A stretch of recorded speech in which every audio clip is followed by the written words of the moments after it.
चर्चा की करछि आज्ञा चर्चा चलछि चर्चा की करछि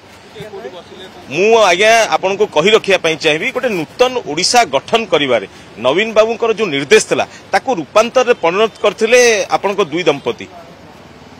पांड्यान सर मु निजे आज्ञा पुरी की बिलंग्स करछि आज पुरी रे ऐतिह्य कॉरिडोर ठू आरंभ करी ब्लू फ्लैग बीच ठू आरंभ करी स्वर्गद्वार उन्नतीकरण ठू आरंभ करी मल्टीपल पार्किंग ठू आरंभ करी अनेक योजना आइछि राति 4टा रे कोन लोक जाई ठिया होतले जो लोक काम करछन्ती सुजाता मैडम को कथा कहंतु मु कहि रखे पई चाहे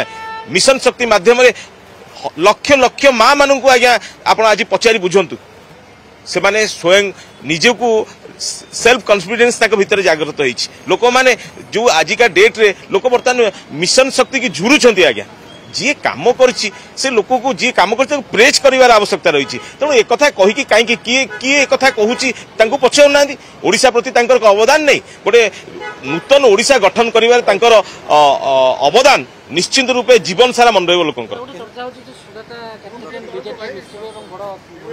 चर्चा रे आपण काई से कथा आलोचना करछन्ती जेतेबेले जहा घटिबा को थिबो आपण माने गणमाध्यम को डका जाई कि घटा जीवो तेणु एई चर्चा फर्चा कथा कहि कि आलोचना किछि करियार माने किछि नै तेणु नवीन बाबू आम दलर नेता जहा निष्पत्ति नेबे सेटा हला फाइनल तेणु वर्तमान नवीन बाबूंकर निष्पत्ति जहा सेटा सेई अनुसार सब काम चली।